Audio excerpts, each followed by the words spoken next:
Like the vampires, zombies, and creatures of the night which live in our imagination, Darren and Kai-Ying are afraid of the sun. My room is always dark, you know.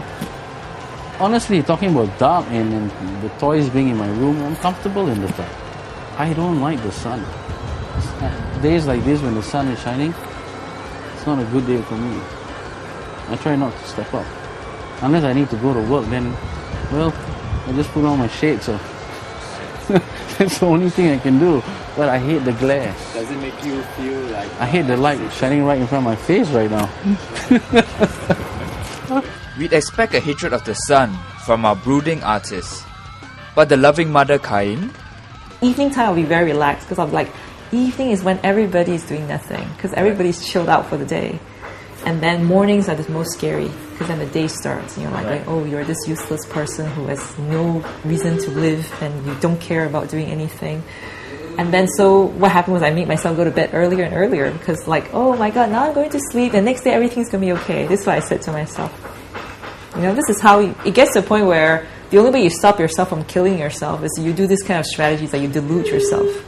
Like say, oh, everything will be okay tomorrow. I don't have to face my problems now. It's time to sleep. Everybody's going to sleep, sort of thing. I was like sleeping at 9 o'clock, something like 8:45, you know. And then come like 5 o'clock, 6 o'clock or so, then I start getting very scared. I wake up and I would actually just be cower underneath my blanket. I'd be like, okay, I just hope the sun doesn't come. The sun doesn't come up. I mean, it actually gets that bad. And then you start seeing, oh my god, the sun is coming up. But Kai-Ying has come up with a strategy to combat this fear. It's one of the things that kind of worked out, but apparently that's some kind of a, it's actually a psychotherapeutic approach that you can actually change your mind about things. Like, for example, you wake up and you're like going, it's like your mood is just, you wake up in the morning, it's like, oh my god, this is such a horrible day. You just say it like that. And then actually you go, okay, then you have this objective mind that will say, okay, Kai-Ying, you say today is such a horrible day, you just feel really awful. Alright, so how horrible is your day? Let's just look ahead to your day. So you say, okay, what are you doing today? Okay, well, I have to go back and do exercise, and I'm going to homeschool my son. Then later on in the afternoon, we're going to go see a movie. I was like, well, you know, the objective, I say, well, does any of that sound really, like, horrible?